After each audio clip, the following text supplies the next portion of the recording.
Welcome back, everybody. Thanks for joining us again. Really excited for this one. I have an interesting guest, something a little different, I think, to talk about today. Um, and of course, as usual, Quentin D'Souza is here with me. Quentin, how are Hey you? Rob, I'm doing well. Always doing well. Did we Can't catch you in complain. Ontario? Are you? Yes, I Yeah. I, I leave for Mexico for a month in a couple of days, but I am in Ontario. I'm just working on getting some refinances done and Yeah. a couple more that I've been working hard on for a few months. The conventional lenders are taking a long time, but it looks like we're almost there. Like I've signed the letter of agreement for three different loans. So we'll get that going. And then I've got a CMHC loan that's coming up the next couple of weeks for 9 units. So hopefully we'll be able to pull out some capital and my partner and I split that capital as well. So things are good. Just coming up with different ideas. I was at an event downtown, and I don't know if I told you this before. I was looking to find a parking spot, and I actually ended up parking in a residential building parking spot, and I was like, "What is going on here?" And it was downtown, and it was an app called Spot Hero, and I don't know, have you heard of that app before? No, I have Yeah. not. So it was kind of cool. So they put their the extra parking spots that they have on this app, and they're able to rent out the parking spots per hour downtown. And so they have this, and I looked it up. I was like, oh man, this is a great idea. Like especially some of our buildings are in the downtown course. So why not utilize some of that parking and give it to Spot Hero and see if we can increase the net operating income on those buildings by using a different income source.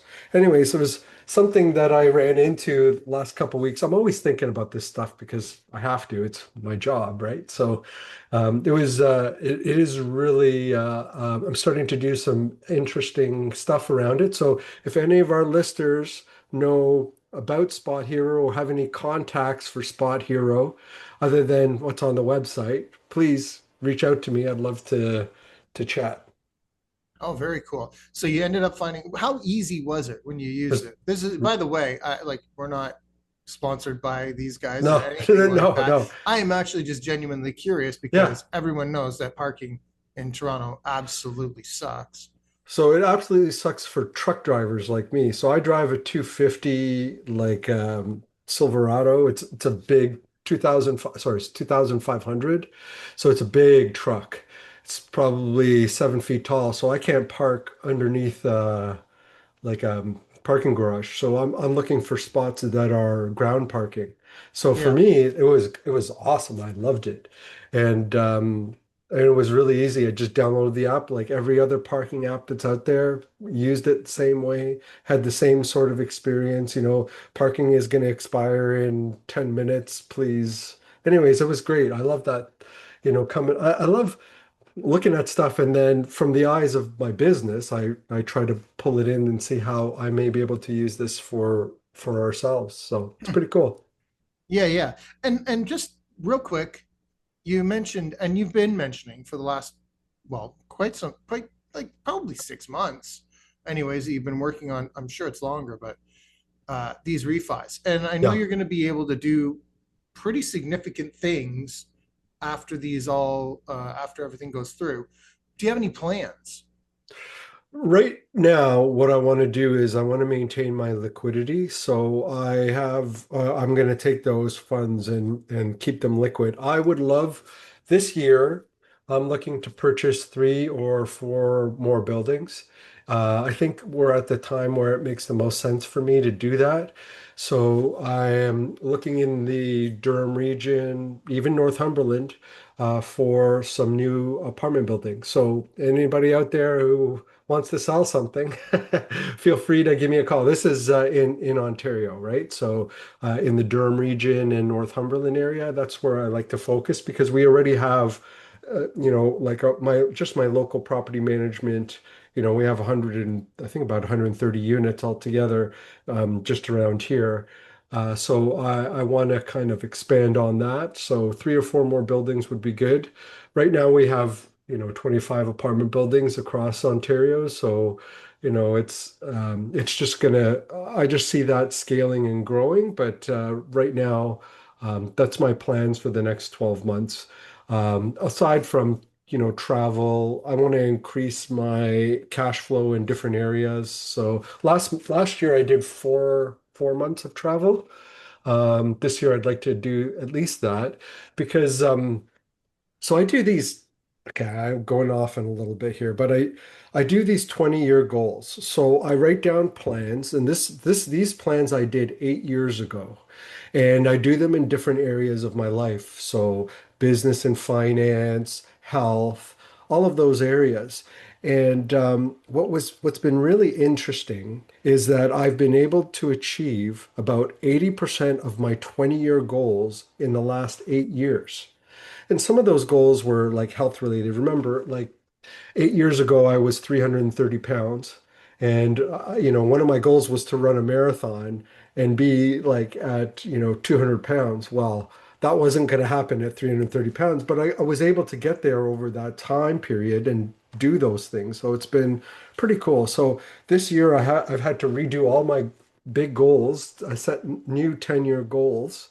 And I'm planning to, continue to work on that. I work on those every quarter, and it's been really cool to go back and review all of them and see where I've gotten. And I think people don't spend enough time planning what they want to do. They end up going out and doing it, but I think sometimes I've heard Tony Robbins say this, people plan their vacations more than they plan their life. And if you can take some time and just do some big picture frameworks and planning, I think it's amazing what you're going to be able to achieve, right? So, Hmm. um, and you know, I don't know. This sounds a little bit of an ego trip, but like my, I was at the gym. Some guy called me inspirational. My sister, she said, "Stop being so inspirational." My wife's cousin's like, "You're too inspirational for me." I was thinking, "Hey, this is pretty good." But I got three different people I don't know call me inspirational. That's not a bad thing. But like, I'm just me. Like, I'm not special. I just like I plan and I do stuff.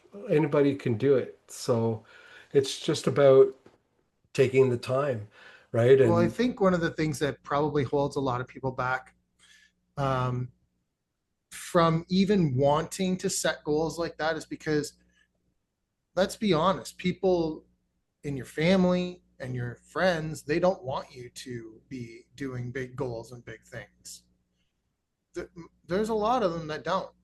A lot of your family is like, no, no, no, don't take risks. Don't try to achieve higher. Like, what's wrong with where we all are, it right?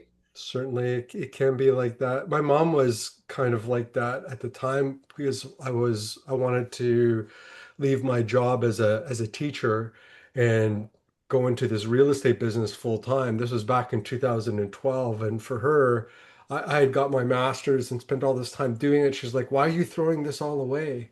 Right? And but I, I'm pretty strong-willed when it comes to doing stuff, and Mm-hmm. so my life would be totally different now if I didn't make those choices and I didn't push past what other people thought was good for them, which is not necessarily good for me, right?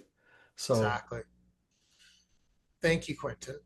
sorry, it You're was a very little bit of a inspirational. diatribe. Yeah. Oh, that's the fourth person now. Okay. Well, Um, we have an inspirational person as well, who's going to I be want to say one speaking. thing before we get to that. I want to say that everyone listening should go over to breakthroughreipodcast.ca, listen to all of our past shows, and get in touch with some of the people that we've talked to. If there's anybody in there that's inspired you, or you just, maybe think that you could add value to them, first of all, possibly, before, reaching out and asking them what they can do for you. But still, all of the contact information for everyone that we have Everyone that we've interviewed is in the show notes over there, breakthrough.reipodcast.ca. And then leave us a rating and review on iTunes. It helps us a lot. Thank you very much to everyone that has. That's it. Let's go. Awesome. So I want to do a little bit of introduction of Greg here. So Greg's career in finance and real estate is unfolded over several decades. He's shaped by experience rather than in a straight line. He began in finance in the 80s, moved into entrepreneurship in 85, and purchased his first rental property in the late 80s, only to sell it at a loss during the crash in 1989. In the early 2000s, he converted a single family home in Toronto Annex into a multi unit and sold it for a profit. In 2009, a severe hip injury led to multiple surgeries, years of recovery. During that period, he requalified in finance and joined RBC Dominion Securities in 2013, where he remains today. Greg was finally able to re-enter real estate in 24 and 25, purchasing a duplex in Oshawa and converting two Brantford single-family homes into duplex and triplex. He's in his mid-60s. He's back on track, grounded by hard-earned experience and perspective. Welcome, Greg. Thanks for joining us. Thanks, guys. Quentin, you really are inspirational. I love that. So that's five. And I'm no flattery. The weight loss journey is amazing. I'd like to find out more about how you did it. But in any Absolutely. case, thanks, gentlemen, for having me. Yeah, Happy welcome. 2026. Hmm. So we just wanted to get started with, I know you've got like all kinds of stuff going on and you've been through a lot. You can share a lot of that. Hopefully we'll have time to get through some of it. I mean, there's a lot to get to. We'll see what happens here. But Yep. let's just start off by telling us how you got started in real estate all the way back in the early 80s. Yeah, it was actually before that. My brother found a book at Loblaws. Remember those little tiny little counter books? And I've forgotten the guy's name. It'll come to me over the course of this chat. It was inspiring. It was about buying just a house, creating a rental unit within the house, um, renting it, Quentin, to a point you made earlier, refinancing it, and buying more. Uh, and so it goes. This is the theory, and this is something that I saw Dolph DeRoos back in the early 80s. Different other people who were doing seminars on real estate. And I recognized right away.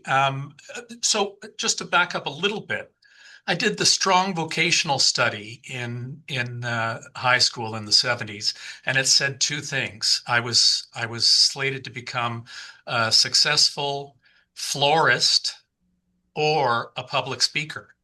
So the two things that interested me most back in school were theater and economics, left brain, right brain. I did go to acting school at Ryerson for a couple of years, but when I went into the real world, the audition process just, I hated it. So my second passion, economics, I started to work at Trimark, an old mutual fund company, and I was there for about 2 months. My parents and brother were in the video business. My folks wanted to retire. So they said to Mickey and me, do you guys want to go into the video business? So 24, 25 years old, what was I to do? I said yes. We went into video. I saved as much as I could quickly as I could, and I bought my first house and started renting rooms to friends. Bought Was another that all from house that and book? Like you had been working towards what you read in that book ever since then? yeah, yeah, Yeah. yeah. And so to realize a dream, of course, is really exciting. The challenge I had back then, to cut to the late 80s, was that the video business was being crushed.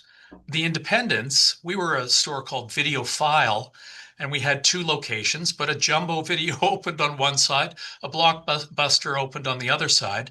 And so I got completely cash flow challenged.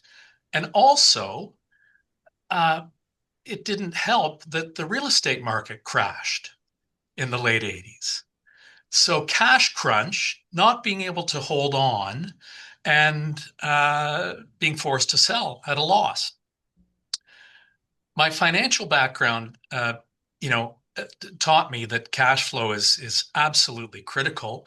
Quentin, again, you talked about planning earlier your podcast, and I can't agree more. Without planning, you're just fumbling around in the dark. You can't even plan for the next curve in the road. And we all know that we create a goal for ourselves, and it's not a straight line to that goal. It's going to zig and zag. And so my journey in real estate zagged in the early 90s. Wow. I gotta ask you something though. Was the video file the one like in the Leslie and Finch area?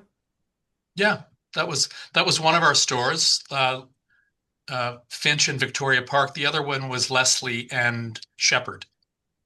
Leslie and Shepherd. I used to go to the one at Victoria Park and Finch. I used to live in North York, and my buddies and I would go there and take our videos out for the Friday night and go, that's hilarious. I can't believe it. That is hilarious. I remember when it was like taken over, I was like, what's going on here? Like, I like my video file.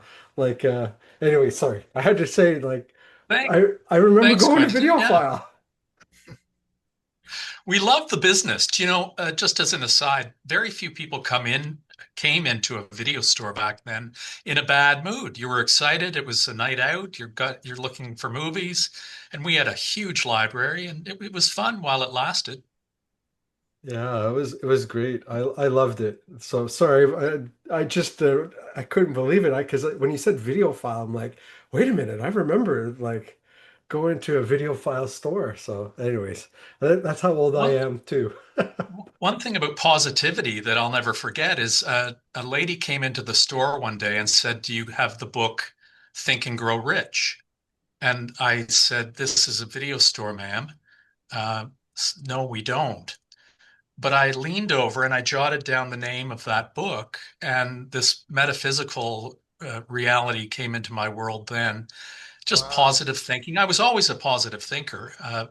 There's no point in being negative, and that's one of my absolute critical mantras: is surround yourself with positivity and positive people. And to a point that was made earlier, we do get a lot of pushback from people in our lives who aren't aligned with our growth strategy, that you have to stretch to reach the next shelf. That is like that is really interesting. And that sounds like that story that you just told sounds like something like almost fate saying, "This I need to get this book into Greg's hands. How do I do it? Let's just like, I don't know, put the path of this woman to have like forgetful for just a second, walks into a video store asking for a book, and then you write it down instead of just saying, "Go away, lady, we don't have books." That's the end of it. But That that's so the end interesting. of the end of video file was nigh at the time. It was imminent that we were going to close. And in 1998, we did close. Rather than being able to sell the store at that point, we simply liquidated and moved on. But I'm a firm believer as well that a window gets opened when a door gets closed.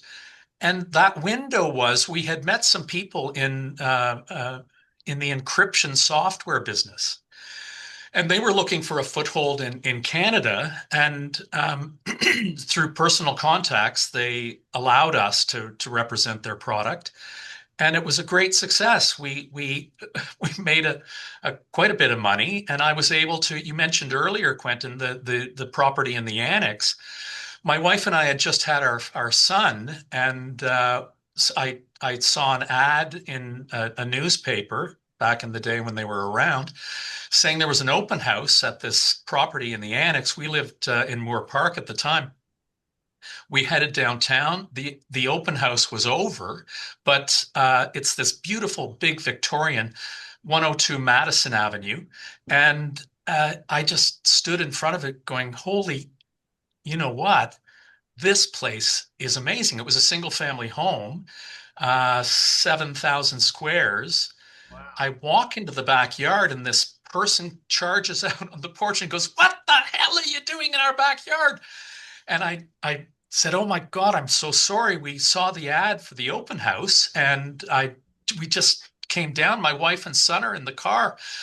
And I'm really sorry. I'll wait for the next one." And she said, "Oh, well, why don't you come in a British accent. Come in, I'll show you around." So we went in the house, walked in the front door. This is an amazing story, actually. Quentin, you talk about knowing me from video file, and I've got goosebumps. You can't see them. We walk in the house where she shows us around. It is this stunningly beautiful home. And finally, at the end of the tour, we walk into the living room, and I'm looking up at the crown molding, and I said, "This place is amazing. It reminds me of where we live right now." And she said, "Where do you live?" And I said, "Moore Park." She said, "Where?" And I said, "On Glen Rose." And she said, "What number?" And I said, "Number 2." And she said, "Upper or lower?" And I said, "Upper." And both of us at the same time said, "Mrs. Betts, the landlord from hell," or words to that effect. She said to me and Heather, "I, with my husband and daughter, lived at 2 Glen Rose Upper for 9 years." Wow. We sat down in her living room. Heather and I bought the house the next day. We moved in a month and a half later. We converted the third floor to a 2 bedroom. We converted the basement to 2 1 bedrooms and a bachelor. And we lived on the first and second floor in this absolutely stunningly beautiful home in the Annex. We lived there for 5 years. Our rent, the cash flow was insane. We were bringing in almost $6,000 a month. So it paid for everything for us: mortgage, insurance, phone, cable, everything for us. And life was never the same. You've heard my story of rags to riches to rags to sort of comfortable. And in 2004, we were in a failing electronics business. But my brother went to China and to pick up we needed a new source for some electronic components. And he found an e-bike company in Chengdu, China. And he brought back an e-bike, and we started a company called ePed, way ahead of what you see today in the electric bike business. And frankly, we did prototypes. It was 2 years, 2006, when we were ready to go. Our angel investor kind of screwed us, and we got completely sidetracked and lost a ton of money. But that was a should have story. You look around these days and see electric bikes everywhere, but that's not Greg and Mickey Hall, that's other companies. And here's the back to rags story. Um, Around that time, my hip was in absolute agony. I used to run a lot. I know it doesn't show anymore, but I hurt it a couple of times and it was full of arthritis. So with the e-bike business, we were planning on relocating to San Diego, and we sold the Madison house we made a lot of money. But then I had to go into surgery for this hip replacement. The doctor said, "You can live with the pain or you can fix it. It's not rocket science these days. Get a new hip." Well, I did get a new hip and it got infected. And so they had to replace it again and it got infected. I had to have 6 surgeries, 5 hip replacements on the left side. And I was literally in bed for a few years convalescing. And that's when the light bulb went on. I'm going to go back to finance, something that I never really got going in. And while lying in bed or hobbling around the house, I did all of the accreditation again. And I wanted to work at Dominion Securities because it's arguably the top wealth management firm in Canada and around the world. And 8 interviews later, at 50 years old, the oldest rookie became Greg Hall at Dominion Securities, and the manager at the Yorkville branch hired me, and I've been here ever since, and extremely grateful. Very That, cool. That's really interesting. it I is know definitely. I So threw a lot at you right there, but I want to that's go back. great. No, that's exactly what we were Just looking the for. Madison I love House it. was an amazing experience. So yeah, it sounds like that it is like, I've had similar things happen in life where, it looks like everything's going one way and then kind of turns the other way.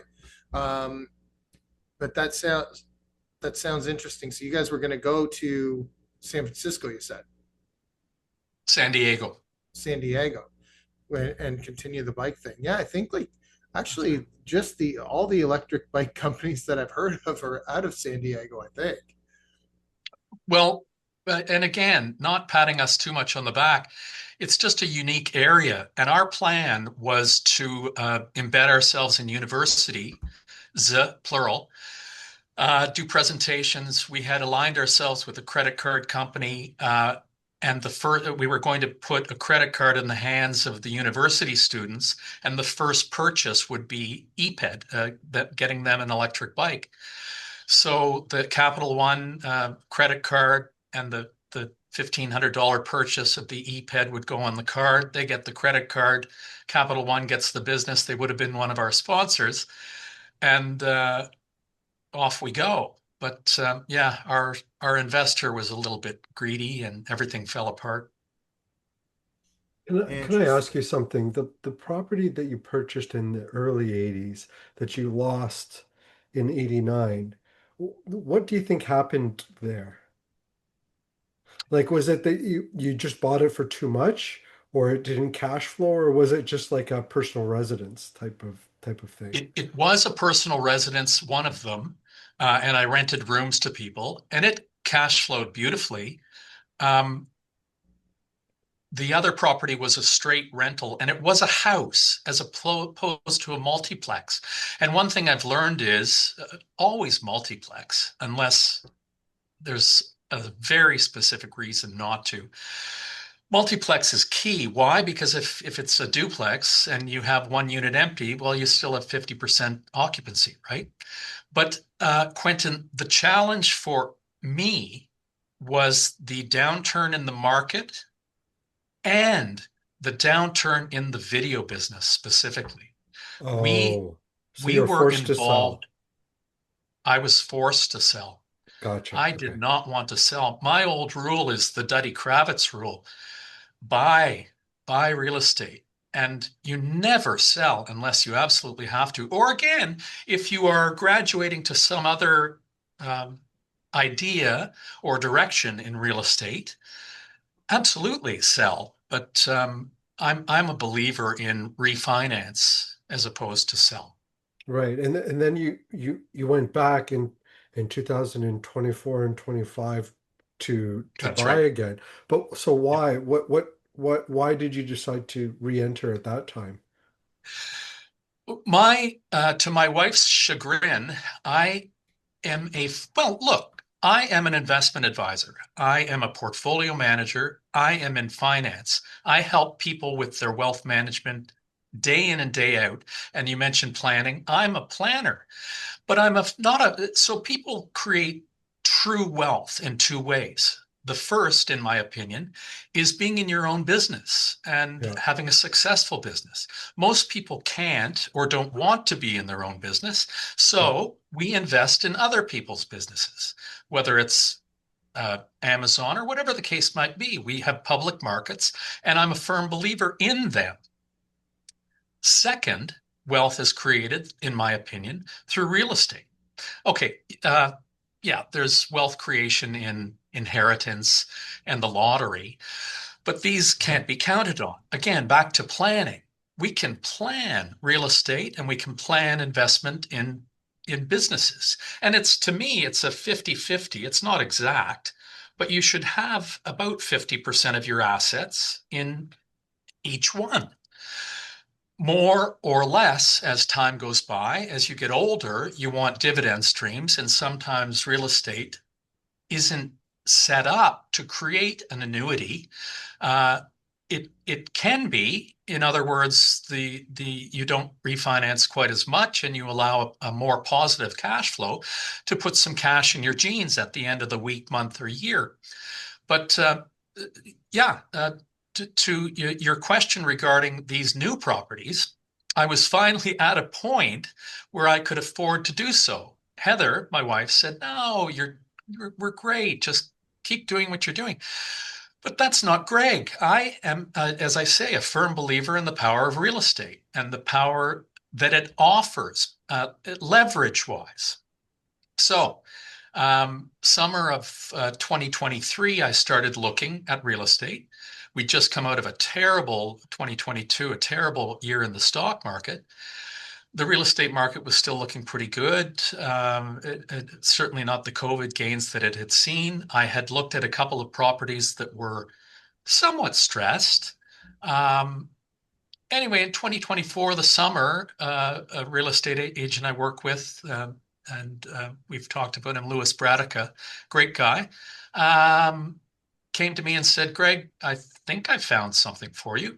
And it was a duplex in Oshawa in Curtis that was really run down, and the owner was offering vacant Oh, possession, I beg okay. your pardon. The Mhm. tenants would move. And so when I went in with my contractor and said, "What do you think?" He gave me a price. And I said, "Okay, what do you really think? Because it's going to be higher than that." But in any case, we got in and out in a few months and brought in some new tenants at higher rents, got some money back in a refinance. And then I was able to set my sights on another property. So Oshawa is positive cash flow still with the refinance to the tune of about, oh, well, almost $2,000 a month. So I'm really pleased about that. And then I got another call from a fellow I work with, Dion Begg, who's a finance, he helps with financing. Dion. So I know he's the other Fijian that I know. I don't know too many other Fijians, but Dion is he's in finance, but he's also a buddy of mine too. It's Dion's funny. been on this show quite a few times, Yeah, that's actually, hilarious. and like Yeah, we've it's a known him small forever. world, right? Yeah. Yeah. So It's a Dion small world. t It told you really about a is. triplex? Was it his Uh, triplex or was it somebody No, no, else's? no. So Dion referred me to. I said, Oshawa, great. Louis Bradica, great. What about? Yeah. I don't want eggs and all in one basket. And he said, you need to talk to Rob Morrow. So I reached out to Rob, and he showed me a couple of properties in Hamilton. Really liked it. Showed me a couple of properties in Brantford, and I saw one that was a single family home that just screamed out to me, this is a duplex waiting to happen. Quick negotiation, bought the property, converted the basement, high ceilings, raised bungalow, excellent rents. Again, like I'm just really pleased for the market. It was just it's positive cash flow. And then I found another property out there, single family ranch style bungalow that had converted a garage to a family room, big family room, triple garage, raw basement. Again, brought the contractor in, gave me a number, said, yeah, okay, I can do this. Converted it to a triplex, bought it last summer, converted it to a triplex. Really quick turnaround. We got tenants in by December 1st. Positive cash flow. It's looking really good. And I haven't even, I've got the city now permitting the garage for a conversion to a two-bedroom. So there's another project. I don't know if I'll do it. I look at the price of converting a garage, which the quote was 130K plus appliances 150. Add a bit, so 175. Here's a question for you guys. Am I better Hmm. to convert it? I would look, I think probably 2,200 a month in rent, or do you take that money and do you buy another property? So for me, what I would do is I would say, what is What is the current value of the property, do you say, Greg? What would you say the triplex And is and worth? and that's a great question, and no flattery, Quentin. And I wanted to comment. I'm heading out tomorrow because the refinancing people are coming. Um, we comps in the area are between I paid 750 by the way. Yeah. Comps in the area are 1.1 to 1.3 after reno. Okay. So I'll let you know, but I let's stay at the bottom range of 1.1. Okay. So Um, at 1.1, yeah, what is there fourplexes in the area and what do they usually appraise for? So are we yeah, looking for this like is a 1.4 or like what well, I would don't think it'll go up to 1.4, but 1.3 would tuck almost 400K into my jeans. yeah, so like if you can get a fourplex, see the problem with 1 to 4 units is that it's not based on cap rate or NOI. So No, that's right. if you increase your income, it doesn't necessarily increase the amount of debt that you could take out. I mean, it will always depend on debt coverage ratio, so and also your Also, income, the right? other thing So too is I think you'd have to wait until it was done to do the refinance, right? You'd have to put the current one on hold, right? And well, you wait, could and then That's right. after, and then if, yeah, you because if you you didn't, could. there would really be nothing there. But you could put it into a variable rate mortgage on the refi so that you still got flexibility, then do the work and then exit out of the refi, pay the 3 month interest, and then get into the new mortgage. The problem I see is that the value increase, if it's going to cost you 200,000 to, you said 200,000, right? He said To 100,000. Yeah, it'll be less than that to do the garage. It's a big garage though. It's a triple. Um, He said I about a I hundred and think it'll be something, right? 175. Oh, 175, really. And then you said the difference in the valuation is only like 200 grand. Yeah, it's Yeah, not worth so it. eh, To me, it's not worth it. I mean, it depends because you're going to get an extra $2,000 worth of income. If you could take it, what I would suggest, and I don't know if you can do this or not, but this will totally change. If you could take that garage and convert it to 2 units instead of 1 unit and become a 5 unit, then it becomes a commercial property. Your actual net operating income is going to be huge, and you're probably going to get a much higher debt at a lower cost at like a Hmm. 40-year amortization. So I would say that based on a fiveplex, that project would be like stellar. You're probably going to end up pulling out a lot more capital, all of your capital, plus it'll cash flow better as a commercial property. So it's easy to get it to 4 because a lot of municipalities will by right allow it. It's harder to get to 5. If you could get that to 5, you're going to be a much happier Greg. Greg is going to be sending me like food coupons and stuff like that, free access to Prop Vest and a bunch of things. So I And I think love Happy Greg. Happy yeah, Greg is a happy guy. Yeah. But yes, you know what? The garage is big enough to do two bachelors. I would do it. And because it's commercial, it would be now, I don't know if you get the same amount of rent, but you're definitely going to get way better debt. And Well, in the bachelor that's there now, which was the family room, that large family room I converted to a bachelor, 3 bedroom upper, 2 bedroom lower, and I'm getting 1350 for the bachelor. yeah, so that's even better rent for two bachelors.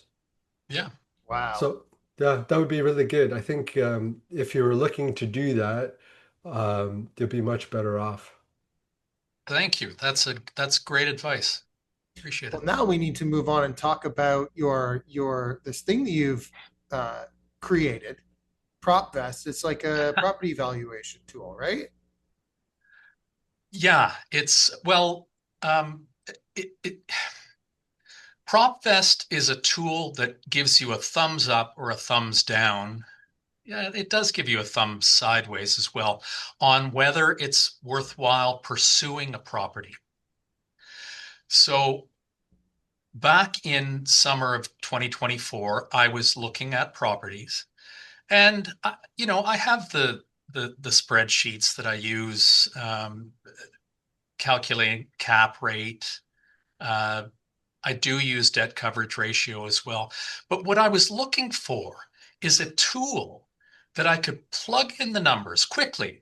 Purchase price, the amortization, the term, the interest rate, the reno costs, the et cetera, all closing costs. And then what are my annual costs and what are the annual rents? Straightforward, 5-minute exercise. And I wanted it to then tell me, yeah, this looks good using, yes, debt coverage ratio. I've got the list here. Debt coverage ratio. Well, the location is key as well, right? It's hard to Hmm. quantify. Cash flow, I net was actually operating going to income. ask you Yeah. if it took location into account. Yes. 30% of the score relates to location. Now, you have to, there's a click feature in the program that uh, uh, walkability, public transport, how close are you to uh, work centers, hospitals, security, things like that. And again, I created it for me. It's a simple Excel. Well, it's not so simple anymore because I just went on a mind bender tear where it was my hobby for a year creating this program. And now what you do is you plug the numbers in and it will quickly tell you, yes, this is worth a deeper dive, or move on, forget it. And I showed it to a friend of mine who you guys know, Patrick Burchartz, and a couple of other people, and they said, this is really cool. Like, why don't you create a product out of it? And that was not my intention, sincerely, until they said, why don't you show it to some people and see if there's something there? And so, the most important point about this is it as an Excel file, people are afraid. They don't want to download Excel. It's complicated. As a web app, maybe there is something there. And I've taken it to such an extreme now where there's a maintenance tracker, there's a tenant tracker, there's a CRA reporting. So you input your numbers and click generate report, and you've got your document ready for your accountant, or it's a plug and play into QuickBooks or whatever program you use.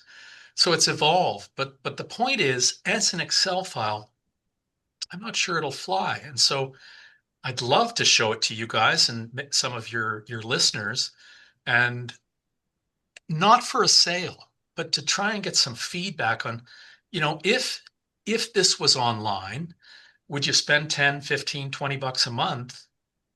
I know for me, just the CRA reporting alone. Oh, by the way, it's for IRS as well.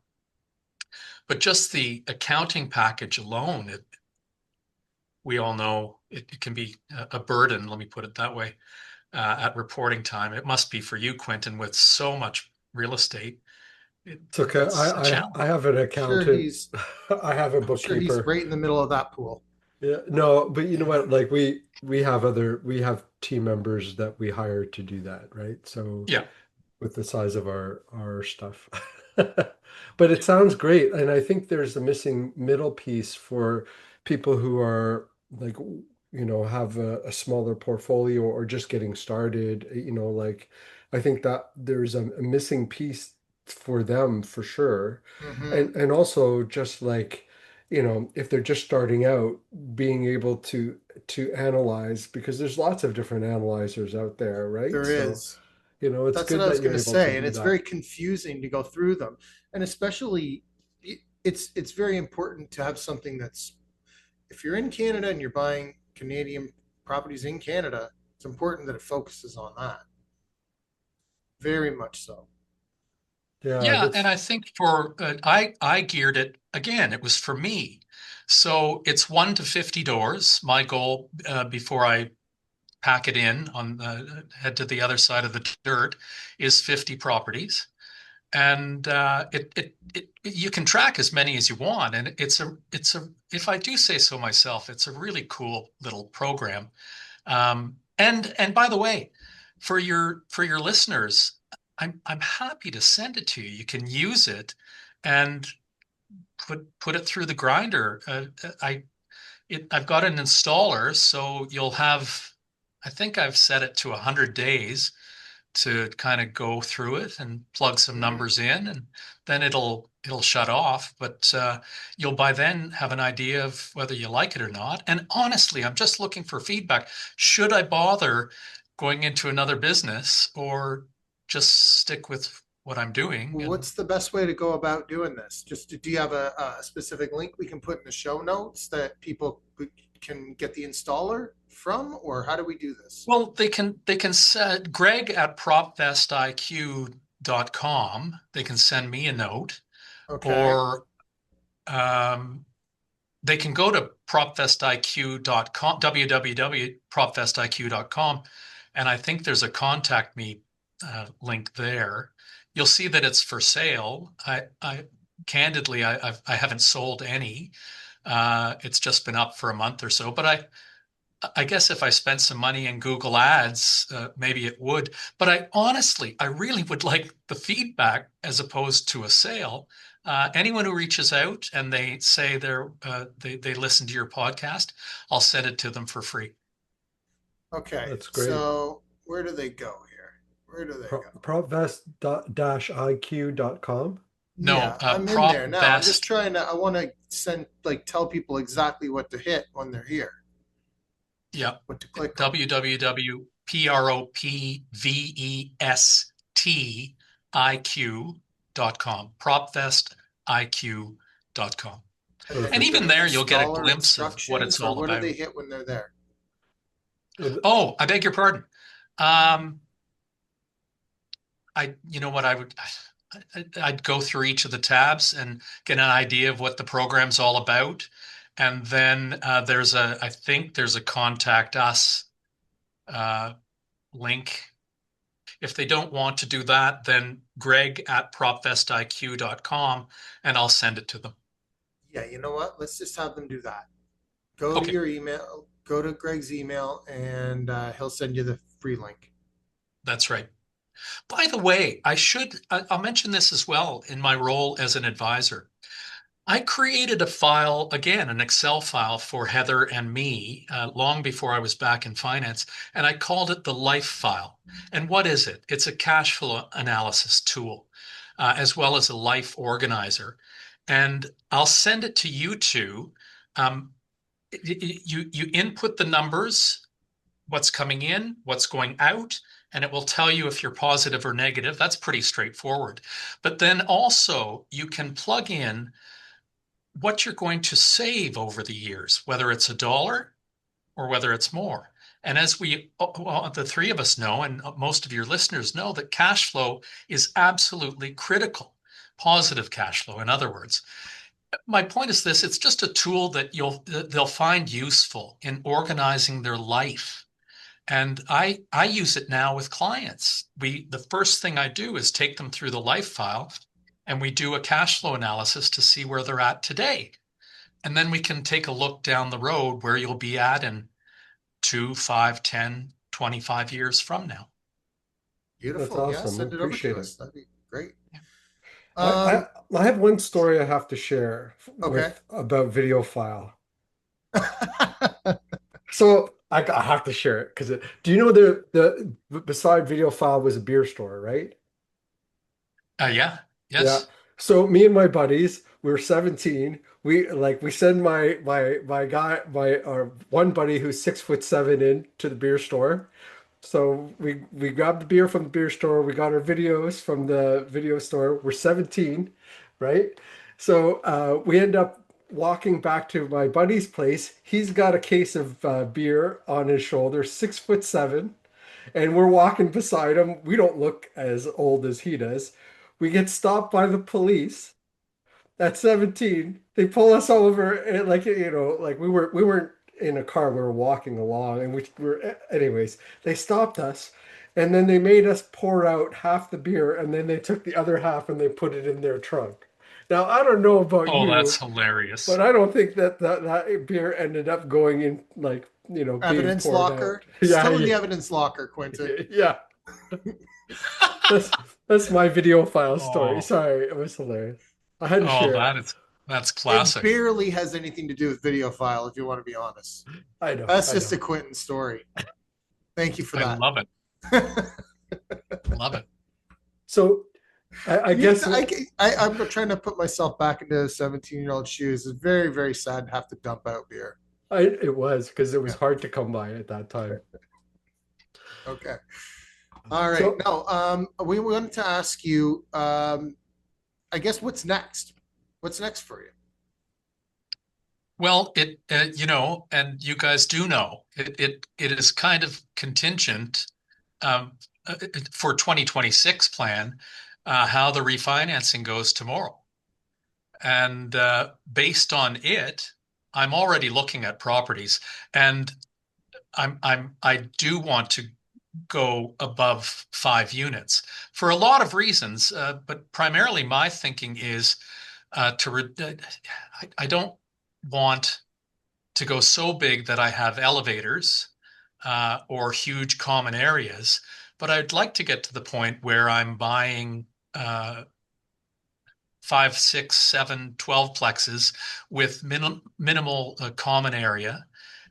This is the goal. 50 doors. I said 50 properties, but 50 doors is my dream, and I won't stop until I get there, or until such time that I can no longer do it. I love it. I love it, and that's a key point as well. Loving what you do is we've all heard the expression, find something you love doing and you'll never work a day in your life. I love what I do, both in finance and in real estate. It's extremely fulfilling. Cash flow, as I've said already, is key. So as you develop your portfolio, go gingerly, as Batman used to say, and but enjoy the process. Don't overextend. I did not overextend in the late 80s, but circumstances were such that I had to sell, and the real estate uh, recession, depression, whatever you want to call it, was upon us. Correction. And I had to sell. So that set me back a long time because I had debt to pay off in the ensuing years. So the plan is to status quo, look for another property, uh, minimize the amount down. I'm not sure I'm at a point where I can look at 5, 6, 7, 8, 12 plexes. So my financing ability might be a little bit restricted. But I have found that in the conversion of single family homes to multiplex, it's quite lucrative. excellent. That's really great to hear. And so people can learn more about you by going to propvestiq.com, or they can email you at greg@propvestiq.com. That's correct. If they want to come into the corporate website, it's greg-hall at rbc.com. Okay. I'm going to put all these links in the show notes. That Okay. sounds Thank good. you. Thank you for sharing all this. We appreciate it. And it's Thanks been very fun. It's much. my pleasure. Thanks for having me. I don't think of it as that interesting of a story, but someone years ago said perseverance is the most important personality trait that we can have, and I tend to agree with it. If you just keep trying, it's hard to stop that. Well, you know It's what's funny and is I'm a firm believer. I love to hear the types of things that you're doing too, because it's very easy, and you will hear a lot of people say, "Oh, you won't find the right type of properties to do what you're trying to do now," like that kind of thing. Like they're not there anymore, or it's going to cost too much to convert them, or the refi is not going to work out for you, or whatever it is. There's a million different things, but I mean these three places that you've found over the last couple of years sound great. I'm You really know? pleased. Yeah. And the second two were absolutely contingent on PropVest. And I'm not saying you can't do it with a regular spreadsheet. It just, for me, it cut through. I looked at hundreds of properties, and it just led me to something that the numbers worked, not quickly because it took time to find them. But to your point, Rob, don't give up looking. You will find it. You might Hmm. have to put money down, but you can draw the money out. That's we talked about the beauty of real estate, and it's part of the beauty, the leverage. I love it. Thanks again. Yeah, I I do really too. appreciate it. Quentin, how are people going to get in touch with you? Yeah, you can always book a call at quintindesouza.com. I'm happy to give you 15 minutes. Although when I'm traveling for a month, it'll probably be late February when you can book something. Or come out to Durham REI on, we have our meetings once a month. Come out, meet me there. Happy to, if you're thinking about going and you want a guest pass, reach out to me and I can see if I can get you on the guest list. I may know a couple people. How about You know someone on the inside. yeah. How about you, Right Rob? on. How can people get in touch with you? Please email me, rob at mrbreakthrough.ca. Okay, everyone, thanks for listening. And I just want to leave you with one thing: use PropVest to invest in cash flow. Ooh, like that. Rob, thanks for the invite. Thank you.